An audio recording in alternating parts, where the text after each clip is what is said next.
4 ოქტომბრის საქმეზე დაკავებული ნანა სანდერი მშრალი შიმშილობის დაწყებას გეგმავს თუ დაუყოვნებლივ არ გაათავისუფლებენ. ამის შესახებ ბრალდებულმა სასამართლოს ხდომაზე განაცხადა.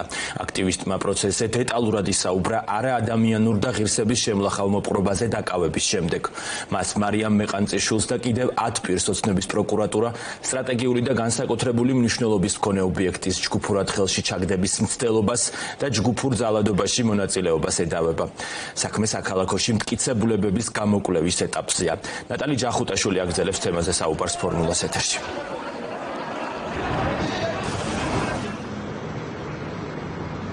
4 ოქტომბრის საქმეზე ბრალდებულმა ნანა სანდერმა მშრალი შიმშილობა გამოაცხადა. ეს გადაწყვეტილება მან მიიღო მას შემდეგ, რაც მოსამართლემ ის დატოვა წინასწარ პატიმრობაში. დღეს საკმაოდ ვრცელი სიტყვა ჰქონდა ნანა სანდერს სხდომათა დარბაზში. ისაუბრობდა იმაზე, რომ მას აქვს ჯანმრთელობის პრობლემები, რომ მისი მდგომარეობა არის ძალიან მძიმე და აცხადებდა, რომ ის დაიწყებდა შიმშილობას თუ არ გაათავისუფლებდა მოსამართლე სხდომათა დარბაზიდან, თუმცა მოსამართლემ მაინც დატოვა ის წინასწარ პატიმრობაში. ასევე ნანა სანდერსი საუბრობდა არაადამიანურ მოპყრობაზე, რომელიც ხორციელდება მისი მისამართით პენტენსიურ დაწესებულებაში. თქვა მაგალითად, რომ მას მოსთხოვეს ციხეში, მათ შორის გაშიშლება, რაც არის მისი ფუნდამენტური უფლებების შელახვა და ასევე აცხადებდა იმასაც, რომ ის აქციაზე გამოსული იყო როგორც საქართველოს რიგითი მოქალაქე, რომელსაც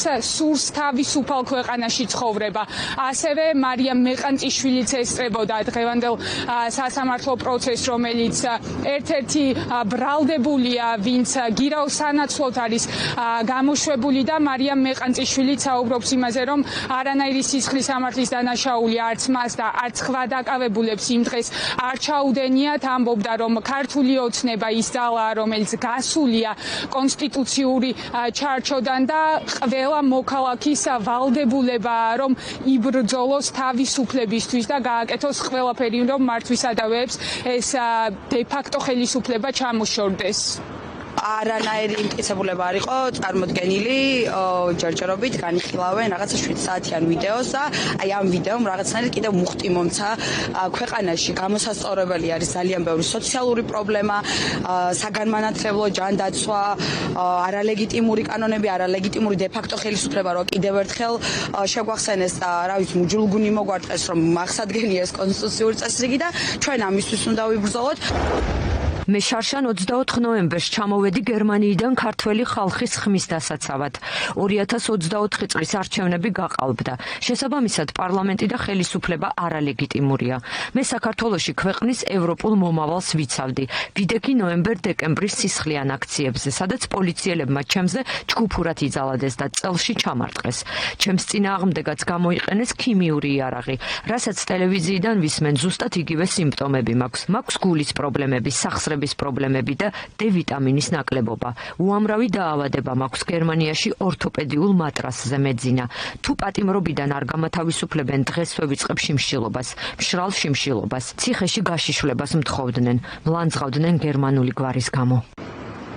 დღეს რამდენიმე საათის განმავლობაში სხდომათა დარბაზში ვიდეო მტკიცებულებების გამოკვლევის ეტაპი მიმდინარეობდა. პროკურატურის წარმომადგენლებმა მიიტანეს სასამართლოში მტკიცებულებების სახით სხვადასხვა სატელევიზიო ეთერებში გასული კადრები 4 ოქტომბრის მოვლენებთან დაკავშირებით და ამტკიცებდნენ, რომ ამ კადრებით თითქოს იკვეთება, რომ ამ ადამიანებმა ჩაიდინეს დანაშაული, თუმცა ადვოკატები აცხადებენ, რომ მიუხედავად იმისა, რომ ეს ბრალდებულები იმ დღეს ნამდვილად ფიზიკურად იმყოფებოდნენ ორბელიანების სასახლის მიმდებარე ტერიტორიაზე, მათ არანაირი დანაშაული არ ჩაუდენიათ და არც ერთი ბრალდებული ბრალს არ აღიარებს.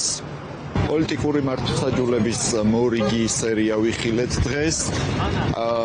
დღეს პროკურატურამ გამოიკვლია 7 საათიანი ვიდეო ჩანაწერი და ამ მასალაში ჩემი დაცვის ქვეშ ყოფი ალექსანდრე ხაბეიშვილი საერთოდ არ ჩანს და ასევე ხაზგასმით მინდა ვთქვა, რომ რეალურად არც ერთი ბრალდებული პირის დანაშაულებრივი მოქმედება ან ძალადობა არ არის ასახული ამ ვიდეო მასალაზე. აღნიშნული ვიდეო ჩანაწერით, რომ რომ სადაც ერთხელ ჩანს ნანა სანდერი, მტკიცდება ის, რომ არანაირი ორგანიზება ნანა სანდერს კონკრეტულ ძალადობრივ ქმედებებში არ მიუღია. ორგანიზებას εδავებიან, თუმცა არანაირი დამადასტურებელი მტკიცებულება, რომ მან მოახდინა კონკრეტული ჯგუფის ორგანიზება ან განსაზღვრული ჰქონდა, რომ აღნიშნულ ორგანიზებას მოყვებოდა ძალადობრივი ქმედებები, არც ერთი მტკიცებულება არ არსებობს საქმეში ამასთან დაკავშირებით. ეს ვიდეო მტკიცებულება, რასაც დღეს გამოაგვიათ, ვერაფერს შემთხვევაში ვერაფერს ვერ ადასტურებს იმასთან მიმართებაში, რომ ჯგუფურ ძალადობის, ასე რომ ვთქვათ, ჯგუფურ ძალადობაში მონაწილეობის თუ სტრატეგიული მნიშვნელობის ობიექტის ხელში ჩაგდების ნაწილში.